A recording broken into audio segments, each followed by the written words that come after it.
a essência da vida que Deus liberou é o Espírito Santo. Não a vida carnal, como a gente está acostumado a falar, a viver, mas a vida é o Espírito.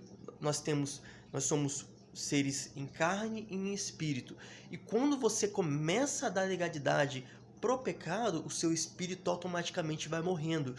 E não morre porque o pecado simplesmente entra, mas ele morre porque a partir do momento que você dá preferência a ele, a outra fonte de vida, a sua fonte de vida principal, que é o Espírito Santo, ela vai se afastando.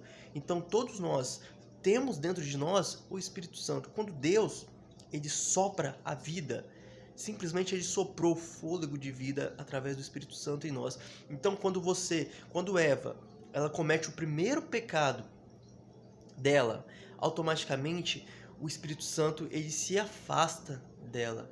E assim, pessoal, é a mesma coisa conosco. Quando nós cometemos o primeiro pecado, automaticamente o Espírito Santo ele se afasta de nós. É a mesma coisa da analogia que eu fiz. Quando as nossas células dão preferência ao monóxido de carbono, automaticamente o oxigênio vai se afastando, ele vai se colocando em segundo plano.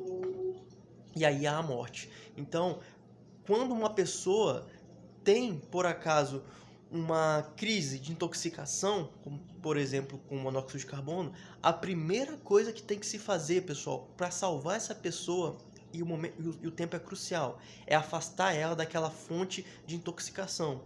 Então, se a pessoa, por exemplo, está dentro de um quarto que está em chamas e tem muita fumaça sendo inalada, a primeira coisa que o bombeiro vai fazer, a primeira coisa que o socorrista vai fazer é tirar aquela pessoa daquele quarto em chamas. Porque não que ela vai se queimar, literalmente vai morrer queimada, mas só o fato dela já estar inalando a fumaça, ela já está expulsando o oxigênio de dentro dela. Então a mesma coisa é conosco, o Espírito Santo.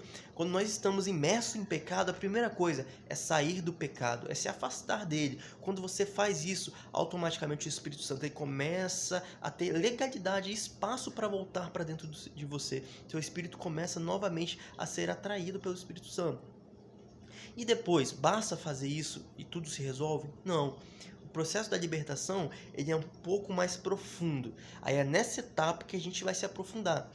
Porque quando você é afastado da fonte que te intoxicou, que é o pecado, você precisa novamente ser preenchido do oxigênio do Espírito Santo.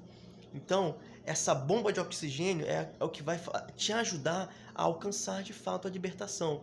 E essa libertação é o que vai te fazer viver.